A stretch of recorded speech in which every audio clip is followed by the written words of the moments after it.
فأعوذ بالله من الشيطان الرجيم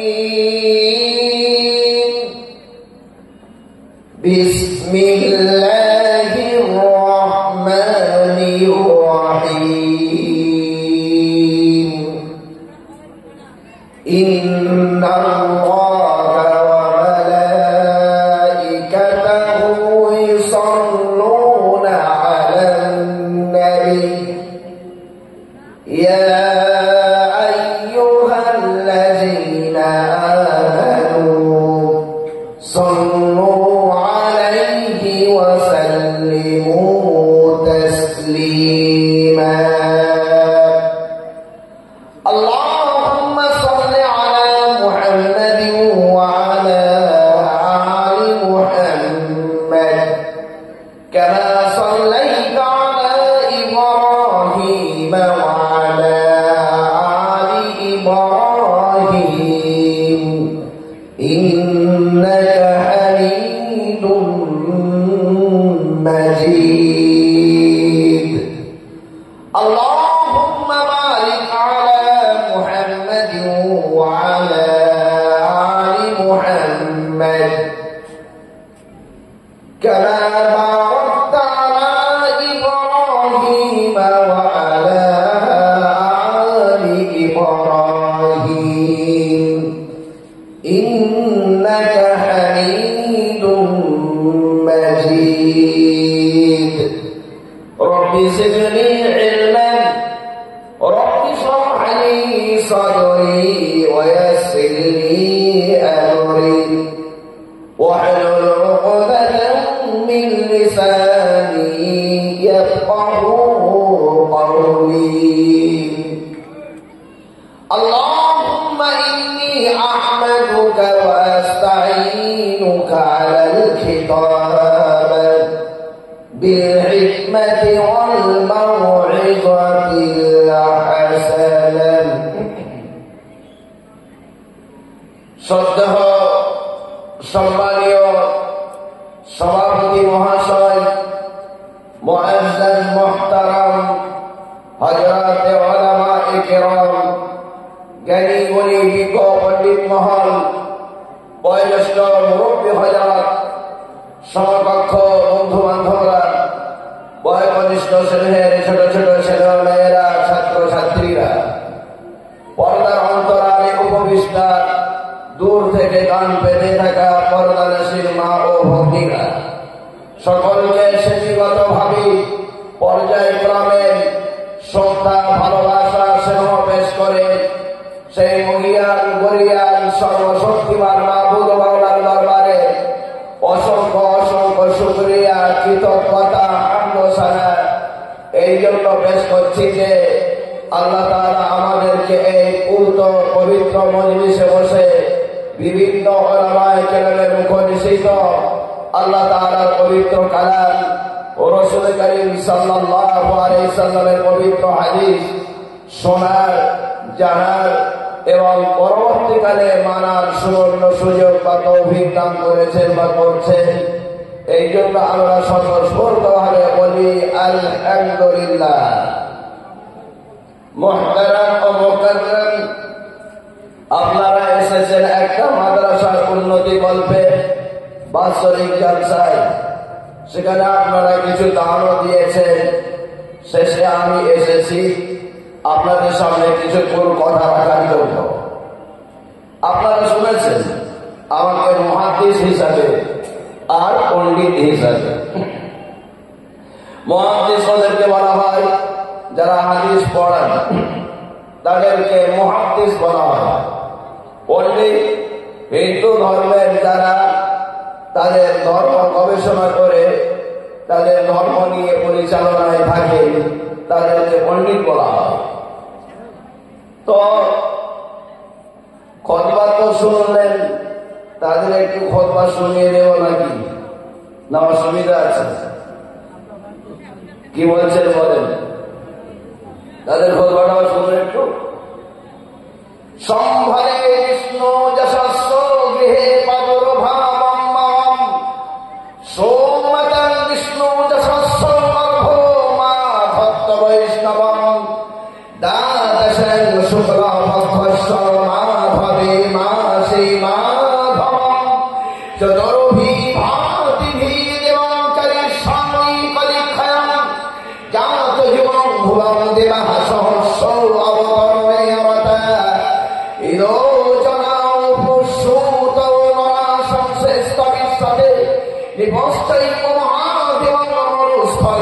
শ্রীনে নিপলিঙ্গ ছেদ্র দস্পতি স্বরিহনস্পতি উদারবিন্দ উদারবিন্দ মহারাসুরিন্দ অল্লাহ যস্তন্ন সস্তন্ন পরমঙ্গ পূর্ণঙ্গ ব্রহ্মণ আল্লাহ আদাঙ্গ ভূক্ষিমানের সত্তম জন্ম বৈকুণ্ঠ বরপইনু তুত যোগীরাম মুহাম্মদন গিরিজানতং নমস্তে নমস্তানম আল্লাহ রাসূল মুহাম্মদান কম্বরস আল্লাহ লা ইলাহা ইল্লাল্লাহ পরম পরম জন্ম বৈকুণ্ঠ বরপইনু তুত যোগীরাম মুহাম্মদন গিরিজানতং নমস্তে নমস্তানম। কিছু হাদিসের ব্যাখ্যা করে দিই, তারপরে এগুলো ব্যাখ্যা করে দেওয়া হবে, তারপরে দোয়া করে দেওয়া হবে ইনশাআল্লাহ।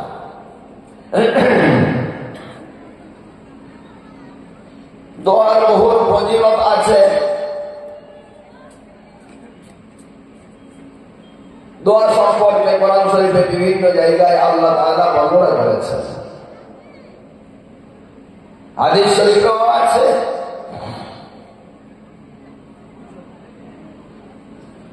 আল্লাহ তাআলা এই জায়গায় দোয়া সম্পর্কে বলেছেন, উজিবু দাওয়াতাদ দাঈ ইযা দাআন, আমি আল্লাহ তাআলা দোয়াকারীর দোয়াকে কবুল করে নিই যখন সে আমার কাছে দোয়া করে। বাক্য একটা, দোয়া দোয়া দোয়া শব্দগুলো ৩-৪ বার ব্যবহার হয়েছে। দোয়াকারীর দোয়াকে আমি কবুল করে নিই যখন সে আমার কাছে দোয়া করে। যখন বলা আছে, আগে না পরে এটা বলা নেই, নামাজের আগে না নামাজের পরে না নামাজের মাঝখানে কিছু নেই, বলা হয়েছে যখনই দোয়া করবে তখনই আমি দোয়া কবুল করে নেব। হাদিসে যারা ব্যাখ্যা দেয় তাদের মধ্যে আছেন আল্লামা নওয়াবী রহমতুল্লাহ আলাইহি, ইবনে হাজার আসকালী রহমতুল্লাহ আলাইহি, মোল্লা আলী কারি রহমতুল্লাহ আলাইহি। এনাদের কিতাবের নাম হলো শারহ মুসলিম, ফাতহুল বারি, মিরকাতুল মাসালিহ। এর ভিতরে ওনারা লিখেছেন, মান ইত্তাআ আসরাহা ফাকাদ খালাতা গালাতান ফাহিশা, যে ব্যক্তি দোয়া করাকে কোন সময়ের সঙ্গে জুড়ে দিল সে চরম ভুল করল। এই সময় করতে হবে, এই সময় করা যাবে না, এরকম কে বলল? মান ইত্তাআ আসরাহা ফাকাদ গালাতান ফাহিশা, সে অবশ্যই চরম ভুল করল। আল্লাহ তাআলা অপর জায়গায় বর্ণনা করেছেন, وقال ربكم ادعوني استجب لكم, তোমাদের প্রভু বললেন আমার কাছে দোয়া করো, আমি তোমাদের দোয়া কবুল করে নেব। ইন্নাল্লাযীনা ইস্তাকবিরুনা আন ইবাদাতি সায়াদখুলুনা জাহান্নামা দাখিরিন, যে ব্যক্তি আমার ইবাদত থেকে অহংকার করবে আমি তাকে অপদস্থ করে জাহান্নামের ভিতরে প্রবেশ করাবো। আয়াত আল্লাহ বলছেন, তোমাদের প্রভু বলছেন তোমরা আমার কাছে দোয়া করো, আমি তোমাকে কবুল করে নেব। যে আমার ইবাদত থেকে অহংকার করবে তাকে আমি অপদস্থ করে জাহান্নামে ঢোকাবো। ইবাদত মানে কি? আমি ব্যাখ্যা করলে তো হবে না। ইবাদতের মালিক বলেছেন রাইসুল মুফাসসিরিন হযরত আব্দুল্লাহ ইবনে আব্বাস রাদিয়াল্লাহু আনহু, উনি ব্যাখ্যা করেছেন। সেই ব্যাখ্যার ভিতরে উনি লিখেছেন, কিতাবটার নাম রূহুল মাআনি। এই তাফসীরের ভিতরে উনি বর্ণনা করেছেন হযরতে আব্দুল্লাহ ইবনে আব্বাস রাদিয়াল্লাহু আনহু বলছেন, আদ-দুআ হুয়া ইবাদা। এখানে যে ইবাদত মানে হলো দোয়া, মানে দোয়া থেকে যে মুখ ফিরিয়ে নেবে তাকে জাহান্নামে ঢোকানো হবে অপদস্থ করে। ওপার আব্দুল আব্বাস আর হযরত আব্দুল্লাহ ইবনে আব্বাস রাদিয়াল্লাহু আনহু তিনি আবার কিরাত করলেন, ইন্নাল্লাযীনা ইস্তাকবিরুনা আন ইবাদাতি সায়াদখুলুনা জাহান্নামা দাখিরিন। যে ব্যক্তি আমার ইবাদত থেকে অহংকার করবে তাকে অপদস্থ করে জাহান্নামের ভিতরে ঢোকানো হবে। আব্দুল্লাহ ইবনে আব্বাস রাদিয়াল্লাহু আনহু শুধুই বললেন না এই ইবাদত মানে দোয়া, তিনি এটাও বললেন আদ-দুআ আফজালুল ইবাদাহ, দোয়া হলো সবথেকে উত্তম ইবাদত। আরেকটা আপনাদের অসুবিধা হচ্ছে না তো? অসুবিধা হলে বলবেন, যা বলছে কোরআন, যা বলছে হাদিস, যা বলছে তাফসীর, একটা আমার কোরআন।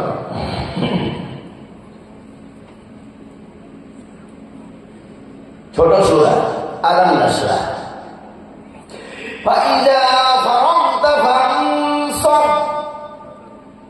যখন তুমি ফারেগ হবে তখন তুমি মন দেবে। কি থেকে ফারেগ হবে, কিসে মন দেবে? তাফসীরে জালালাইনে লেখা আছে, তাফসীরের রুহুল মাআনিতে লেখা আছে, মুহাদ্দিসিনরা ব্যাখ্যা করেছেন, মুফাসসিরিনরা লিখে দিয়েছেন। সেখানে লেখা আছে ফাইযা ফারাগতা আনিস সালাত, যখন তুমি নামাজ থেকে ফারেগ হবে ফানসাব ফি দুআ, দোয়াতে তখন মন দেবে। তিনটা আয়াত পড়েছি, তার তাফসীরে তিনটা হাদিসও বলেছে। এই ছাড়াও দোয়ার বহু ফজিলত আছে, শেষে দোয়া নিয়ে যাবো ইনশাআল্লাহ। সকলেই বলেন ইনশাআল্লাহ, বেশি রাত নেই বললেন। দোয়ার ফজিলতে কি পাওয়া যায়? আদ-দুআ সিলাহুল মুমিন, দোয়া হলো মুমিনদের হাতিয়ার। ইহুদিরা চক্রান্ত করল, মুসলমানকে মেরে শেষ করা যায় না, কারণ এর দোয়া আছে, এর হাতিয়ার আছে। দোয়াকে কেড়ে নেবার জন্য ওরা বলল এখানে করবে না, ওখানে করবে না, নানা জায়গায় ওরা বিদাতের ফতোয়া লাগিয়ে দিল। বিদাত মানে শুধু নতুন নয়, একেবারে নতুন, যার কোনো অস্তিত্ব নেই। আর দোয়ার জন্য বহু অস্তিত্ব আছে, এটা কোনদিন বেদাত হতে হয় না। আদ-দুআ সিলাহুল মুমিন, দোয়া মুমিনদের হাতিয়ার। বিপদে পড়লে কাজে লেগে যায়, দোয়া যখনই করে আল্লাহ তাআলা মদদ করে। ইহুদি চক্রান্ত সাকাত হয়ে গিয়েছে, তাদের চক্রান্ত হলো মুসলমানকে ওটা বেদাত করে ছাড়িয়ে দাও। খবরদার, থেকে আমরা মুখ ফেরাবো না। হাদিসটা কোথাকার? আল-মুস্তাদরাক আলা সাহিহাইন, আল-মুস্তাদরাক আলা সাহিহাইন লিল হাকিম, লেখকের নাম হাকিম রহমাতুল্লাহ আলাইহি।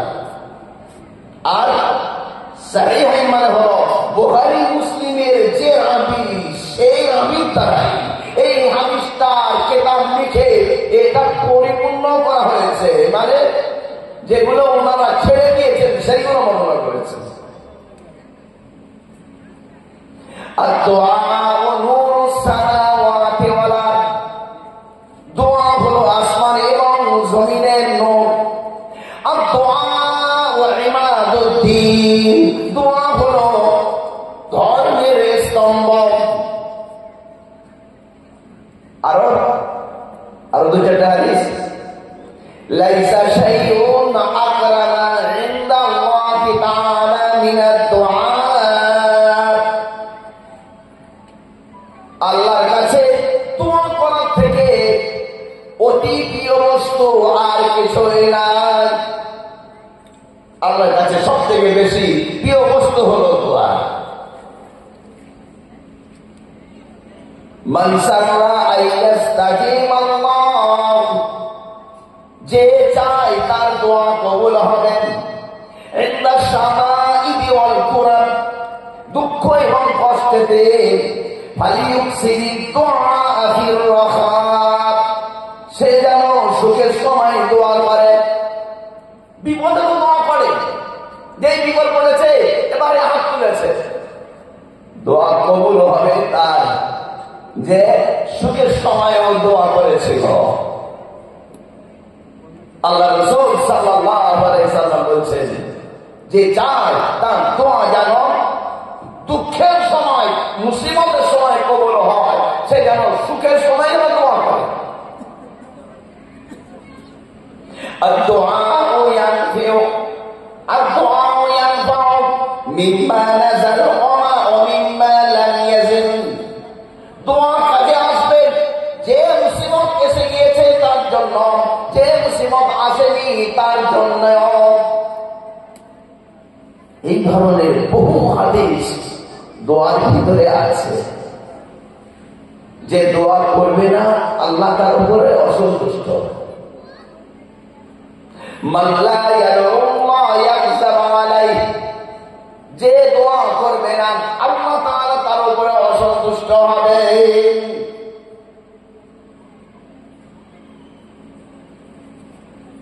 আল্লাহ রাসূল সাল্লাল্লাহু আলাইহি সাল্লাম দোয়ার জন্য আগ্রহ সৃষ্টি করেছেন। জামানা আজকে ইবাদত থেকে মানুষ অনীহা, সেখানে মানুষকে আরো কি করে দিল, অনীহা সৃষ্টি করল। মানুষকে আগ্রহ সৃষ্টি করা দরকার ছিল। আমি যদি মুকাল্লিদ না হতাম, কোরআন হাদিসে যদি আমি ফয়সালা করতাম, দোয়া করাকে ফরজ ওয়াজিব বলতাম। এত কোরআন হাদিসের দলিল আছে। যেহেতু আমরা মুকাল্লিদ, আমাদের ইমামরা বলেছেন মুস্তাহাব, এই জন্য আমরা মুস্তাহাবই বলবো। একে আমরা কোনদিন বলবো না ফরজ ওয়াজিব। দুঃখ লাগলো তাদেরকে যারা বলে আমরা সরাসরি কোরআন হাদিসকে নিয়ে নেব, তো তাদের কাছে এত দলিল থাকতেও তারা কেমন করে বেদাত বলে দিল, এইখানেই দুঃখ লাগে আমার। তাদের তো ফরজ ওয়াজিব বলা দরকার ছিল, আমাদের মুস্তাহাব বলা দরকার ছিল। কিন্তু কোরআন হাদিসে প্রচুর দলিল রয়েছে দোয়া।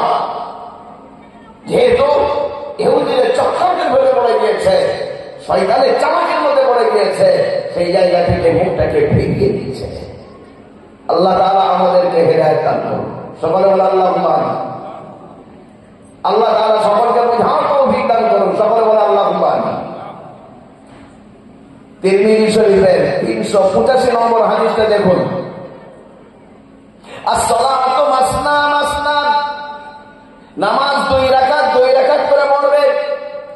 নামাজ পড়া হয়ে গেলে হাতটা প্রসারিত করবেন, প্রসারিত করে বলবে ইয়া রাব্বি ইয়া রাব্বি, হে আমার প্রভু হে আমার প্রভু। ওমান লাম ইয়াফআল যালিকা, যে ব্যক্তি এমন করবে না, ফাসসালাতু কাযা ওয়া কাযা, তার নামাজটা যেমনের তেমন এমনের তেমন কিছুই নয়। ইয়ানি ফাসসালাতু খিদাজ, তার নামাজ হবে অসম্পূর্ণ। আমার কথা না, তিরমিজি শরীফে রাসূলুল্লাহ সাল্লাল্লাহু আলাইহি সাল্লাম বলে হাদিস নম্বর বলে দিয়েছি, 385 নম্বর হাদিসটা দেখুন। নামাজ পড়বে দুই রাকাত করে, তারপরে দুই হাত তুলবে আর হে প্রভু বলে ভিড় ঘাড়াবে।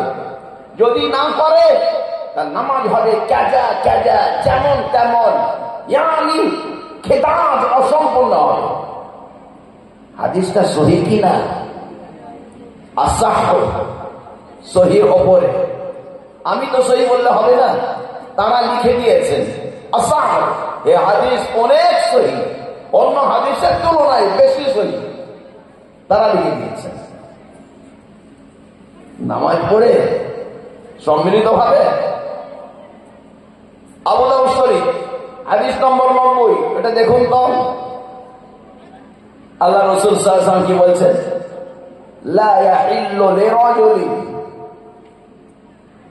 কোন ব্যক্তির জন্য হালাল নয়, আইয়া ফাআলাহুন্না, তিনটে কাজ করা। একটা কাজ কি? আম্মা কওমান, সে জাতির ইমাম হলো,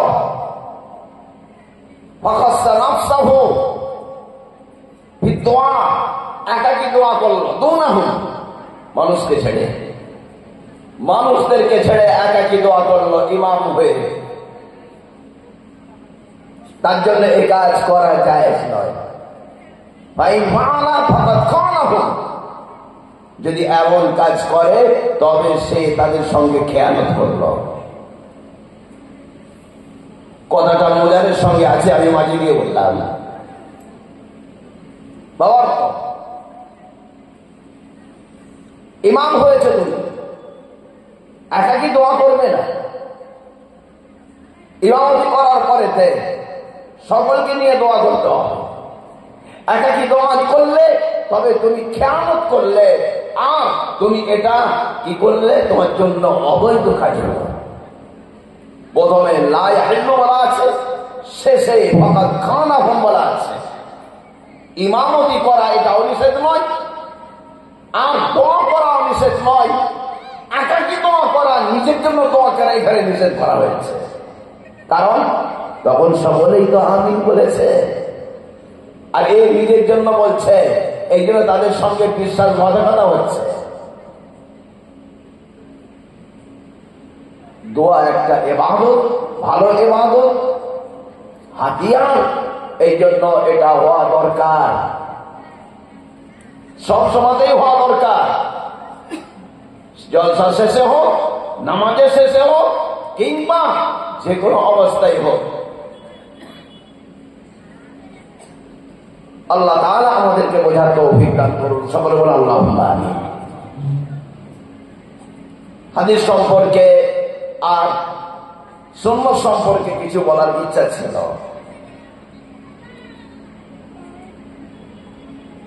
হাদিস আর সুন্নাতের মধ্যে পার্থক্য কি? কওলুন নবী সাল্লাল্লাহু আলাইহি ওয়াসাল্লাম ফি'লুহু ওয়া তাকরিরুহু, এর নাম হলো হাদিস। হুজুর যা বলেছেন, যা করেছেন, যা সমর্থন করেছেন, এর নাম হলো হাদিস। সুন্নাত কাকে বলা হবে? আল মাসলুকাতু তারিকাতু ফিদ্দীন, ধর্মে চলার পথকে বলা হবে সুন্নাত। হাদিস নাম নাসিখ ও মানসুখ, রহিত ও চলিত। আর তারিকাতু দ্বীন, আর তারিকাতু মাসলুকাতু ফিদ্দীন, ধর্মে চলার পথ, এটা হলো একটাই। মানুষ গোমরাহ হবে বিভিন্ন পথে চললে, এই জন্য একটা পথকে নির্ধারিত করে দেওয়া হয়েছে, এর নাম হলো কি? সুন্নাত। কোনটা মানার কথা বলা আছে? হাদিসকে না সুন্নাতকে? খুলুন, আল্লাহ রাসূল সাল্লাল্লাহু আলাইহি ওয়াসাল্লাম বলেছেন, যে ব্যক্তি ফিতনা ফাসাদের জামানা পাবে, ফামান আদারাকা যালিকা, যে ব্যক্তি সেই ফিতনা ফাসাদের জামানা পাবে, ফালাইহি বিসুন্নতি ওয়া সুন্নাতিল খুলাফায়ে রাশিদিন আল মাহদিয়্যিন, সে যেন আমার সুন্নতকে আঁকড়ে ধরে, খুলাফায়ে রাশিদিন যারা পথ প্রদর্শক, তাদের সুন্নতকে যেন আঁকড়ে ধরে। ওখানে বলা নেই হাদিসকে আঁকড়ে ধরবে, ওখানে বলা আছে সুন্নতকে আঁকড়ে ধরবে। যে হাদিসের কিতাবগুলো, সেই কিতাবগুলোর কোন জায়গাতে হাদিসের কিতাব নাম নেই, বরং সেখানে লেখা আছে কি? সুনানে তিরমিজি, সুন্নতের বহুবচন। সুনানে আবি দাউদ, সুন্নতের বহুবচন। সুনানে ইবনে মাজাহ, সুন্নতের বহুবচন। সুনানে নাসাই, সুন্নতের বহুবচন। হাদিসে নাসাই, হাদিসে তিরমিজি, হাদিসে ইবনে মাজাহ লেখা নেই। লেখা আছে যেটা, সেটা হলো কি? সুন্নত। যে হাদিসের কিতাব, তার নামগুলোতে সুন্নত লেখা আছে, হাদিস লেখা নেই। আর কোন জায়গাতে এটা বলা নেই হাদিসকে মেনে চলো, বরং বলা আছে কি? সুন্নতকে আঁকড়ে ধরো। সুন্নত আর হাদিসের মধ্যে পার্থক্য কি? ওকে বলা হয় আম খাস মিন ওয়াজহিনের পার্থক্য। তার মানে কোন জায়গায় সুন্নত এবং হাদিস এক হবে, কোন জায়গায় সুন্নত পাওয়া যাবে হাদিস পাওয়া যাবে না, কোন জায়গায় হাদিস পাওয়া যাবে সুন্নত পাওয়া যাবে না। সুন্নত এবং হাদিস দুটোই পাওয়া গেল, যেমন মিসওয়াক করা, এটা হলো সুন্নত।